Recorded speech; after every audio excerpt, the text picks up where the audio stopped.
So Samsung has recently announced their Galaxy A27, a very good budget phone overall. I mean, yeah, budget is a joke now, but anyway, is it waterproof? In short answer, no. It isn't. Rather, it is water resistant and it has an IP64 rating. So you might be thinking, what does that actually mean?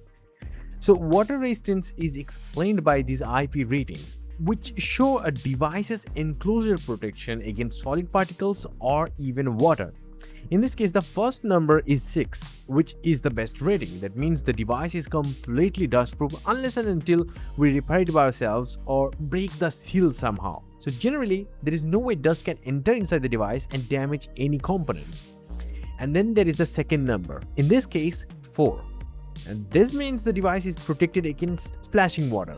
According to Samsung, this is based on lab test conditions for spraying 10 liters of fresh water per minute from all angles for 5 minutes only. So the Galaxy A27 is going to handle the light splash or being out in the rain just fine. But then I'm talking about only the fresh water. And the test also has been done inside the laboratory. So the real life scenarios will always be different. And if you're thinking about the chemical water, salt water, beverages, those things can easily damage the components and they won't be covered under warranty. So in simple answer, you can use it in the light rain, or if you accidentally splash some water on it, you're good to go. But you absolutely shouldn't swim with it. It's not recommended for beach or pool usage at all. And on top of everything else, this IP rating is only good for few years when the phone is almost new. Over the years of wear and tear, the seal will also get damaged.